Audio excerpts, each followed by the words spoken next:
Hey guys, what's up? Welcome back to my channel. Today's video is going to be an updated eyebrow tutorial. I have completely switched around my brow routine and I wanted to share my updated tutorial with you guys. I've been doing them a little darker than I normally do. Obviously my hair is black, but I do tend to go with lighter brows regardless of my hair color, so I have darkened them up a little bit. So my brows are definitely darker than I normally do them. A lot of you guys have noticed that I've changed and have requested an updated brow tutorial, so here I am giving that to you today. The other thing I wanted to say is this video is going to seem sponsored because all the products I'm using are from the same brand, but it is not. I am not being paid for this video whatsoever. These products were sent to me in PR, but I mean, that's just kind of how things work. So I just wanted to be upfront with you guys so you didn't assume anything, because it's totally going to seem that way, but it's not. So yeah, I think that's all I wanted to say here in the beginning, except for if you guys haven't been here before and this is your first time on my channel, what's up and welcome. My name is Kate, and I'd love for you guys to join my YouTube family. If you haven't already,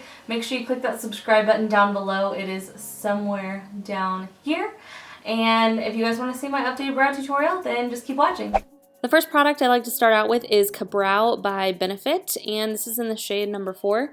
Now usually I don't like to use the brushes that come with products, but I actually don't have a huge issue with the brushes that come with the Benefit products. So I'm just going to dip that brush on both sides into the pomade and then really lightly start sketching out my brow shape. I like to start out on the bottom of my brow and work my way up, so I'm creating this sharp line at the bottom and then filling in with little hair-like strokes in any sparse areas. Then I'll work on the tail and just kind of drag that down as far down as I want it to be. And then I will go in and kind of work on the arch at the top.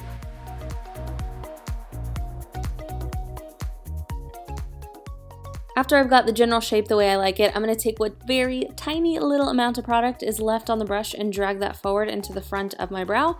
And then I'm going to flip that brush on its side and horizontally, I guess it would be. I'm going to push that upwards into my brow just to kind of fill in and do the job a little bit quicker. It just gives the brow a really, really nice fade.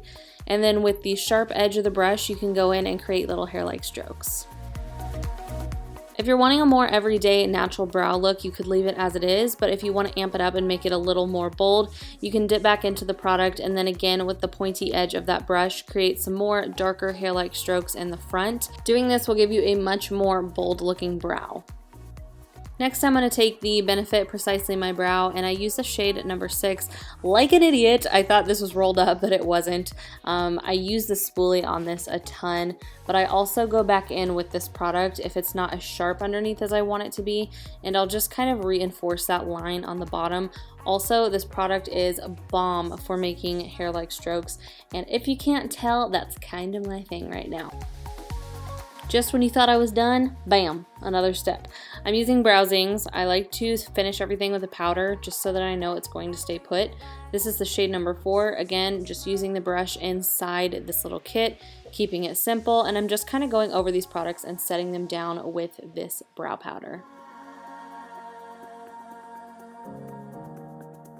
Now I'm on to carving my brows out. I'm just using this flat brush. This is actually one of the little travel brushes from Luxie. I think I got this in the BoxyCharm this month, but I'm really liking this brush for carving my brows out. So I'm going in with the new Urban Decay All Nighter Concealer in the shade Light Warm, and just on this brush I'm going to carve out underneath. This is just going to give me a really, really sharp edge on the bottom and make my brows look super sculpted. It also kind of conceals anything underneath if you had any fallout from the brow products or whatever. Also, if you have some like stray hairs, it kind of covers those up too. So I like doing this for a lot of different reasons, but it just really cleans everything up. Also, don't forget to drag the concealer down. Nothing will give you away like a concealer line underneath your brow. Sometimes I add a little concealer on the front of my brow, sometimes I don't. It just depends on how messy I was. Today I was messy, but I always do it on the tail. I haven't been doing it on the top of my eyebrow. I used to do that, and I just feel like it looks a little more natural this way, so I've been liking it a lot, doing it like this. And then the final thing is using the 24-hour brow setter from Benefit. This stuff is bulletproof. I love it. It keeps your brows in place all day. So that's it for this brow tutorial, you guys. I hope you enjoyed it. Thank you so much for watching. As always, don't forget to like and subscribe if you have not already, and I will catch you guys in my next video.